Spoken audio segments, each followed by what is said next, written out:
মুক্তিযুদ্ধের ইতিহাসের ভিত্তিতে জাতিকে আর বিভক্ত না করি। কয়েকজন মুক্তিযোদ্ধা, বীর মুক্তিযোদ্ধা বিরোধী দলে আছে, আপনি নিজেই স্বীকৃতি দিয়েছেন। মাননীয় স্বরাষ্ট্রমন্ত্রী, আপনি কিসের উপরে এই বক্তব্যের উপরে বলবেন?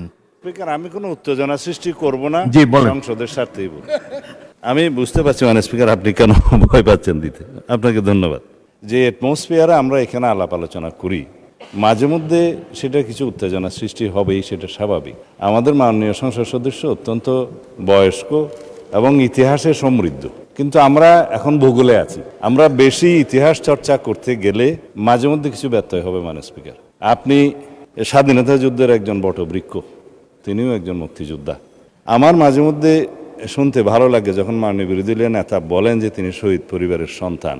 আমরা এটাকে ধারণ করি। কয়েকজন মুক্তিযোদ্ধা, বীর মুক্তিযোদ্ধা বিরোধী দলে আছে, আপনি নিজেই স্বীকৃতি দিয়েছেন কয়েকজন মুক্তিযোদ্ধা আছে।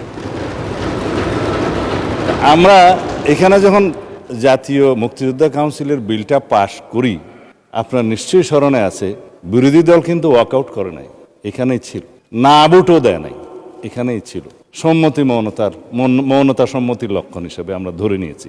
তৎকালীন রাজনৈতিক দলের উল্লেখ করে কয়েকটি রাজনৈতিক দল, আবার উত্তেজনা হোক সেটা চায় না, নাম নেব না, তাদের মুক্তিযোদ্ধা এবং মুক্তিযুদ্ধ এই দুই ডেফিনিশনের মধ্যে অন্তর্ভুক্ত করা হয়েছে। তারা তো সেটা স্বীকৃতি দিয়েছেন মাননীয় স্পিকার, আমরা ওখানেই থাকি।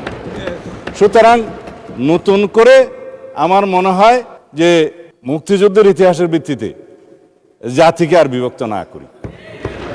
আমরা সবাই আলোচনা সমঝোতার মধ্য দিয়ে এই মহান জাতীয় সংসদের আমাদের সমস্ত কার্যবাহ an order of the day আমরা এমনভাবে পরিচালনা করি যেন আমাদের প্রজন্ম, ভবিষ্যৎ প্রজন্ম, বর্তমান প্রজন্ম দেখে যে এই জুলাই যোদ্ধারা তাদের দৃষ্টিশক্তি হারিয়েছে, তারাও যেন শুনে যে আমরা জাতির প্রত্যাশা পূরণের জন্য এখানে আছি।